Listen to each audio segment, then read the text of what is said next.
Hi, ಎಲ್ಲರೂ ಹೇಗಿದ್ದೀರಾ? ಎಲ್ಲರೂ ಚೆನ್ನಾಗಿದ್ದೀರಾ ಅಂತ ಅನ್ಕೋತೀನಿ. ನಾನು ಕೂಡ ಚೆನ್ನಾಗಿದ್ದೀನಿ. ಇನ್ನು ಈ ವಿಡಿಯೋ ಬಂದು ನಮ್ಮೂರು ಚಾಮುಂಡಿ ಹಬ್ಬದ ದಿನದಾಗಿರುತ್ತೆ. ಲಾಸ್ಟ್ ಫ್ರೈಡೇ ನಡೆದಿದ್ದು 31ನೇ ತಾರೀಕು. ನಮ್ಮ ಕಡೆ ಎಲ್ಲ ಯಾವ ಥರ ಮಾಡ್ತೀವಿ, ಹೇಗೆ ಸೆಲೆಬ್ರೇಷನ್ ಮಾಡ್ತೀವಿ, ದಿನ ಫುಲ್ ಹೇಗಿರುತ್ತೆ ಏನು ಅಂತ ಕೂಡ ನೋಡ್ಕೊಂಡು ಬರೋಣ ಬನ್ನಿ. 1 second. Welcome to the channel ಸರ್ವ ಅಬಿ. ಇನ್ನು ಮಾರ್ನಿಂಗು ಬೇಗ ಇದ್ದು ಎಲ್ಲ ಕೆಲಸ ಮುಗಿಸಿ, ಬೇಗ ಏನು ಎಲ್ಲ ಕೆಲಸ ಮುಗಿಸ್ಲಿಲ್ಲ, ಯಾಕೆಂದರೆ ಮಕ್ಕಳಿರೋ ಮನೆ ಹೇಗೆ ಏನು ಎಷ್ಟು ಕೆಲಸ ಇರುತ್ತೆ ಅಂತ ನಿಮಗೂ ಗೊತ್ತಿರುತ್ತೆ. ಸೊ ನಮ್ಮದು ಕೆಲಸ ನಡೀತಾನೆ ಇತ್ತು. ಬಟ್ ಅಮ್ಮ ಒಬ್ಬರು ಸ್ನಾನ ಮಾಡಿದರು. ಅವ್ರ ಕೈಲಿ ಒಲೆ ಪೂಜೆ ಮಾಡಿಸಿ ಪಾಕಕ್ಕೆ ಇಟ್ಕೊಬಿಡೋಣ, ಆಮೇಲೆ ನಾವು ಸ್ನಾನ ಮಾಡ್ಕೊಂಡು ಎಲ್ಲ ಮಿಕ್ಕಿದ್ದು ರೆಡಿ ಮಾಡ್ಕೊಂಡ್ರಾಗತ್ತೆ ಅಂದ್ಬಿಟ್ಟು ಅಮ್ಮನ ಕೈಲಿ ಒಲೆ ಪೂಜೆ ಮಾಡಿಸಿ ಪಾಕಕ್ಕೆ ಇಟ್ಕೊಂಡ್ವಿ. ಇನ್ನು ಪಾಪುಗೆ ವ್ಯಾಕ್ಸಿನ್ ಕೂಡ ಆಗಿತ್ತು 1.5 ವರ್ಷ. ಅವ್ನು ತುಂಬ ಕಿರಿಕಿರಿ ಮಾಡ್ತಿದ್ದ, ಹುಷಾರು ಬೇರೆ ಇರಲಿಲ್ಲ. ಹಾಗಂತ ಹಬ್ಬ ಮಿಸ್ ಮಾಡೋದಕ್ಕಾಗಲ್ಲ, ಯಾಕಂದರೆ ಅದು ಪ್ರತಿ ವರ್ಷ ನಡ್ಕೊಂಡು ಬಂದಿರೋದು. ನಮ್ಮ ತಾತದ ಕಾಲದಿಂದನೂ ಈ ಹಬ್ಬ ನಡ್ಕೊಂಡು ಬಂದಿದೆ. ಕಾರ್ತಿಕೆಯಲ್ಲಿ ಚಾಮುಂಡಿ ಹಬ್ಬ ಮಾಡೋದು. ಕೆಲವು ಕಡೆ ಎಲ್ಲ ಕಾರ್ತಿಕೆಯಲ್ಲಿ ನಾನ್ ವೆಜ್ ಮಾಡಲ್ಲ, ಈ ಥರ ಹಬ್ಬಗಳು ಮಾಡಲ್ಲ, ಚಾಮುಂಡಿ ಹಬ್ಬ ಅಂತ ಅಂತಾರೆ.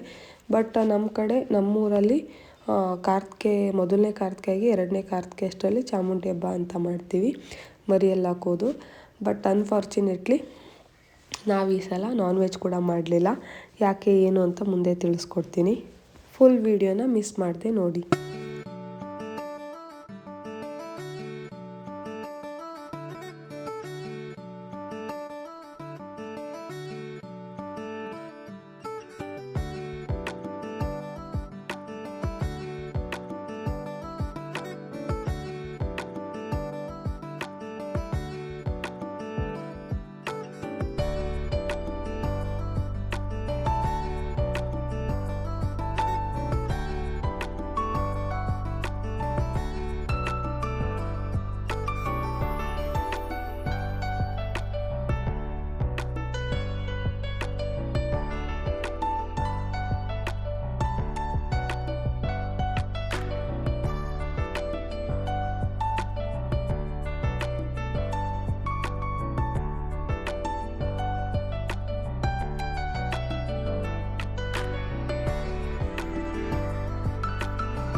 ಫೈನಲಿ ತೆಂಬಿಟ್ಟೆಲ್ಲ ಮಾಡಿ ಆಯಿತು. ಸಾಫ್ಟಾಗಿ ತುಂಬ ಟೇಸ್ಟಿಯಾಗಿ ಚೆನ್ನಾಗಿತ್ತು. ಸ್ವೀಟ್ ಎಲ್ಲ ಕರೆಕ್ಟಾಗಿತ್ತು. ಇನ್ನು ಇವತ್ತು 2 ದೇವರಿಗೆ ಆರತಿ ಕೊಡೋದು, ಒಂದು ಎಳೂರು ಕಾಳಮ್ಮ ಮತ್ತು ಚಾಮುಂಡಮ್ಮಂಗೆ. ಸೊ ಹಾಗಾಗಿ 2 ತೆಂಬಿಟ್ಟು ಅಂತ 4 ತೆಂಬಿಟ್ಟು ಮಾಡಿರೋದು. ಇನ್ನು ತೆಂಬಿಟ್ಟೆಲ್ಲ ಮಾಡಿ ಅದನ್ನು ಎತ್ತಿಟ್ಟು ದೇವ್ರ ಪೂಜೆ ಮಾಡಿಬಿಡೋಣ ಫಸ್ಟು ಅಂದ್ಕೊಂಡು ಬಂದೆ. ಯಾಕೆಂದರೆ ಟೈಮ್ ಆಲ್ರೆಡಿ 2 o'clock ಆಗಿಬಿಟ್ಟಿತ್ತು. 2:30ಗೆಲ್ಲ ಆರತಿ ತೊಗೊಂಡೋಗ್ಬೇಕಾಗಿತ್ತು. ಸೊ ಬೇಗನೆ ಪೂಜೆ ಮಾಡಿ ರೆಡಿ ಆಗೋಣ ಅಂದ್ಕೊಂಡು ಬಂದೆ. ಬಟ್ ಆದರೂ ತುಂಬಾ ಲೇಟಾಗಿಬಿಡ್ತು ನಾನು ರೆಡಿ ಆಗೋಷ್ಟರಲ್ಲಿ. ಪಾಪು ತುಂಬ ಅಳ್ತಿದ್ದ. ಕೆಲವು ಟೈಮ್ ಆರಾಮಾಗಿ ಆಟ ಆಡ್ಕೊತಿದ್ದ ಒಂದು 5-10 ನಿಮಿಷ. ಆದರೆ ಕೆಲವು ಟೈಮ್ ತುಂಬ ಅಳ್ತಿದ್ದ, ನನ್ನನ್ನು ಎತ್ಕೋ ಅಂತ ತುಂಬ ಅಳ್ತಿದ್ದ. ಸೊ ಹಾಗಾಗಿ ನಾನು ರೆಡಿ ಆಗೋಷ್ಟರಲ್ಲಿ ತುಂಬಾ ಲೇಟ್ ಆಗಿಬಿಡ್ತು. ಇನ್ನು ಪೂಜೆ ಎಲ್ಲ ಮಾಡಾದಮೇಲೆ ನಾನು ತೆಂಬಿಟ್ಕೋ ಕೂಡ ಅರ್ಶಿನ ಕುಂಕುಮ ಇಟ್ಟು ಆರತಿ ತಟ್ಟೆ ಎಲ್ಲ ರೆಡಿ ಮಾಡ್ಕೊಂಡು ಬಿಡೋಣ ಅಂತ ರೆಡಿ ಮಾಡ್ಕೊತಾ ಇದ್ದೆ. ಯಾಕೆಂದರೆ ಎಲ್ಲ ರೆಡಿ ಇದ್ದರೆ ನಾವು ಎಷ್ಟು ರೆಡಿ ಆಗಿರ್ತೀವೋ ಅಷ್ಟರಲ್ಲೇ ಹೊರಟ್ಬಿಡ್ಬೋದು. ಹಾಗಾಗಿ ಫಸ್ಟು ಆರತಿ ತಟ್ಟೆ ಎಲ್ಲ ರೆಡಿ ಮಾಡಿ ಇಟ್ಬಿಡೋಣ ಅಂದ್ಬಿಟ್ಟು ತೆಂಬಿಟ್ಟಿಗೆ ಅರ್ಶಿನ ಕುಂಕುಮ ಇಟ್ಟು ಹೂವು ಬಾಳೆಹಣ್ಣು ಏನೇನು ಇಡಬೇಕು ಎಲ್ಲ ಇಟ್ಕೆಲ್ಲ ಇಟ್ಟು ಆರತಿ ತಟ್ಟೆನ ರೆಡಿ ಮಾಡಿ ಸೈಡಿಗಿಟ್ಟು ಆಮೇಲೆ ನಾನು ರೆಡಿ ಆಗೋದಕ್ಕೆ ಹೋದೆ.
ಇನ್ನು ನಾನು ಆರತಿ ತೊಗೊಂಡೋಗೋ ಅಷ್ಟರಲ್ಲಿ ಟೈಮೇ ಆಗಿಬಿಟ್ಟಿತ್ತು. ನಾನು ರೆಡಿ ಕೂಡ ಆಗಿರಲಿಲ್ಲ. ಅಮ್ಮ ಸರಿ ನೀನು ರೆಡಿ ಆಗ್ಬಾ, ನಾನು ತೊಗೊಂಡೋಗಿ ಇಟ್ಕೊಂಡಿರ್ತೀನಿ ಅಂತ ಹೇಳಿ ಅಮ್ಮ ತೊಗೊಂಡೋಗಿ ಇಟ್ಕೊಂಡು ವೆಯ್ಟ್ ಮಾಡ್ತಾಯಿದ್ರು. 2:30ಗೆಲ್ಲ ಆರತಿ ತೊಗೊಂಡೋಗ್ಬಿಟ್ರು. ಪ್ರತಿ ವರ್ಷ 3 ಗಂಟೆ ಮೇಲೆ ತೊಗೊಂಡೋಗ್ತಾಯಿದ್ರು, ಬಟ್ ಈ ವರ್ಷ 2:30ಗೆಲ್ಲ ತೊಗೊಂಡೋಗ್ಬಿಟ್ರು. ಇನ್ನು ನಾನು ರೆಡಿಯಾಗಿ ಹೋಗೋ ಅಷ್ಟರಲ್ಲಿ ಕರೆಕ್ಟಾಗಿತ್ತು. ಪೂಜೆ ಕೂಡ ಇನ್ನೂ ಶುರು ಮಾಡಿರಲಿಲ್ಲ. ಎಲ್ಲರೂ ತಂದು ಒಟ್ಟಿಗೆ ಈ ಥರ ಇಟ್ಕೊಂಡು ಪೂಜೆ ಮಾಡಿಸೋದು ಒಂಥರ ಖುಷಿ, ನೋಡೋದಕ್ಕೆ ಒಂದು ಖುಷಿ. ಇನ್ನು ಊರ ಹೆಣ್ಮಕ್ಳು ಎಲ್ಲರೂ ಕೂಡ ರೆಡಿಯಾಗಿ ಬರ್ತಾರೆ. ಯಾವ ಹಬ್ಬಕ್ಕೇನು ಮಿಸ್ ಮಾಡಿದ್ರು ಈ ಹಬ್ಬಕ್ಕೆ ಹೆಣ್ಮಕ್ಳು ಮಾತ್ರ ಮಿಸ್ ಮಾಡಲ್ಲ. ಮನೆ ಆರತಿ ಹಿಡ್ಕೋಬೇಕು ಅಂತ ಪ್ರತಿಯೊಬ್ಬರು ಬರ್ತಾರೆ. ಅದನ್ನು ಕಣ್ಣು ತುಂಬ್ಕೊಳ್ಳೋದೇ ಖುಷಿ. ತುಂಬ ಚೆನ್ನಾಗಿ ರೆಡಿಯಾಗಿ ಬರ್ತಾರೆ. ಇನ್ನು ನಮ್ಮ ಮನೇಲಿ ಈ ವರ್ಷ ಏನಕ್ಕೆ ನಾವು ನಾನ್ ವೆಜ್ ಮಾಡಲಿಲ್ಲ ಅನ್ನೋದಾದರೆ, ಪಾಪುಗೆ ಅಮ್ಮ ಆಗಿಬಿಟ್ಟಿತ್ತು. ಹಾಗಾಗಿ ನಾವು ನಾನ್ ವೆಜ್ ಏನೂ ಮಾಡೋಕ್ಕೆ ಹೋಗಲಿಲ್ಲ. ಯಾಕಂದರೆ ಪೂಜೆ ಮಾಡ್ತಿದ್ದೆ 3 ದಿನ.